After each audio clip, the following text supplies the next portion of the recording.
Legend is an overused term in music, and the world in general, but Jack Bruce was a genuine legend.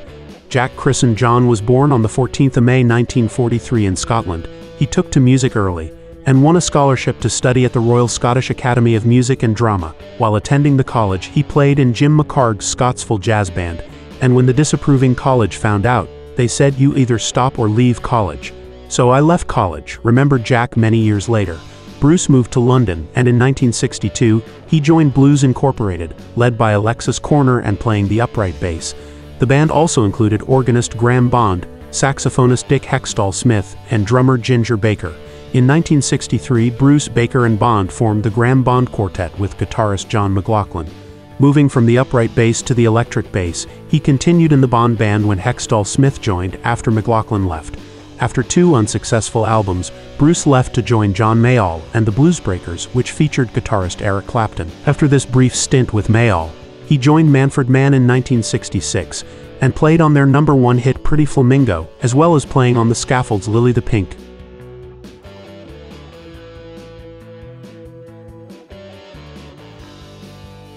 In July 1966, Bruce, Clapton and Baker formed Cream, with the band going on to become the template for just about every hard rock group that followed in their wake.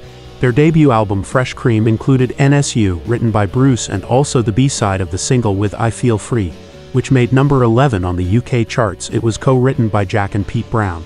Cream's second album Disraeli Gears, released in 1967, includes Sunshine of Your Love, which Bruce co-wrote, while Wheels of Fire opened with The Fabulous White Room, written and sung by Jack. He did the same on 4 other tracks on the album.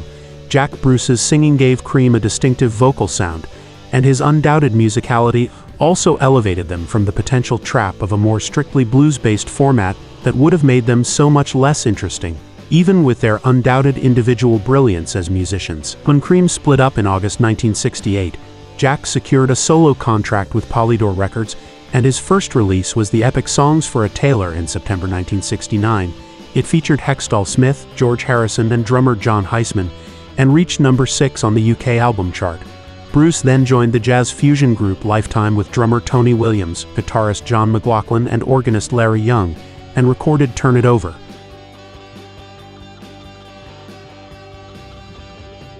Before Cream split, Bruce recorded an acoustic free jazz album with McLaughlin, Heckstall Smith and Hiseman that was issued in 1970 as Jack's second solo album Things We Like. It has been sampled by hip-hop artists in more recent years. Jack's third solo album Harmony Row, which he said was his favorite, was not as commercially successful as Songs for a Tailor, but is full of great music.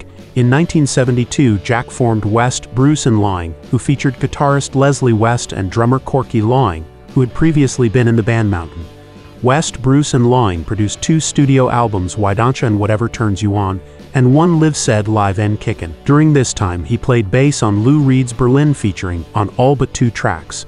In 1974, WB&L broke up and Jack released his 4th solo album, Out of the Storm. A 1975 tour featured former Rolling Stones guitarist Mick Taylor and jazz keyboard player Carla Bley. In 1977, Bruce formed a new band with drummer Simon Phillips and keyboardist Tony Hymas. Then in 1979, he toured with members of the Mahavishnu Orchestra, reuniting him with John McLaughlin in a lineup that also included drummer Billy Cobham. As the 1970s came to an end, Jack played sessions for, among others, Cozy Powell and John Anderson.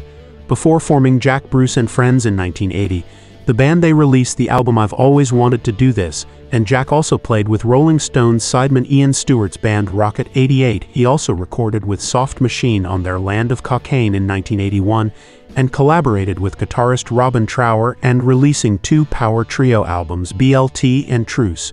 Various other projects through the remainder of the 1980s saw Jack play everything from jazz, rock and world music, to re-recording I Feel Free for a car commercial. It is Jack's voice that makes the song so distinctive and enduring. In 1989, he began working with Ginger Baker again, and released another solo album, A Question of Time. A few years later, Bruce, Baker and Gary Moore formed the power trio BBM, and released the impressive album Around the Next Dream, which made number 9 on the UK chart. In 1995, Jack released another solo album, Monkjack, on which he featured on piano and vocals, accompanied by funkadelic organist Bernie Worrell.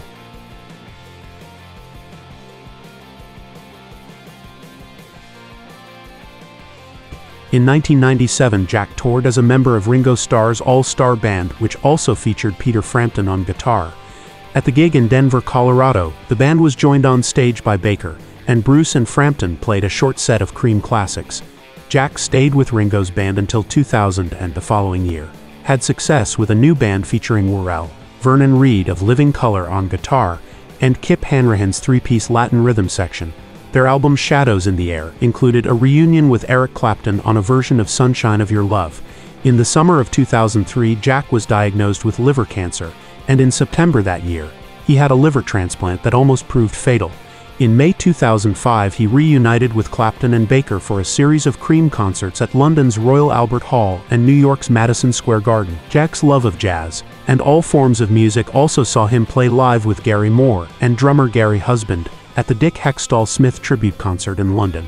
In 2007, he made a brief concert appearance, opening a new rehearsal hall named in his honor at the Royal Scottish Academy of Music and Drama.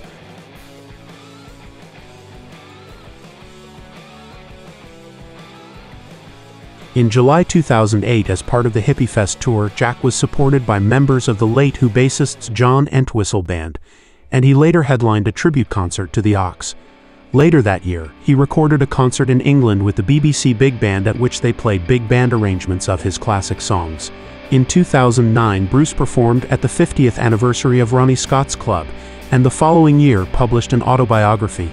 In 2011, Jack became only the third recipient of the International Bassist Award, a Lifetime Achievement Award for bassists. In 2011, the Lifetime Tribute Band, featuring Jack, Vernon Reid, Cindy Blackman, and John Medeski, reformed to play 10 shows in North America. They renamed themselves Spectrum Road, after a track on 1969's first Lifetime album Emergency, and recorded a new album. Jack Bruce's life was one of ups as well as downs, of fame beyond most of our wildest imagination. But his life was essentially one of playing music that he loved. He cannot be pigeonholed or typecast. Such were his musical abilities that he could play just about any style of music he chose, and he chose to play many different styles. He will be remembered for much, but for many, it will be that haunting voice that sings on the classic Cream recording.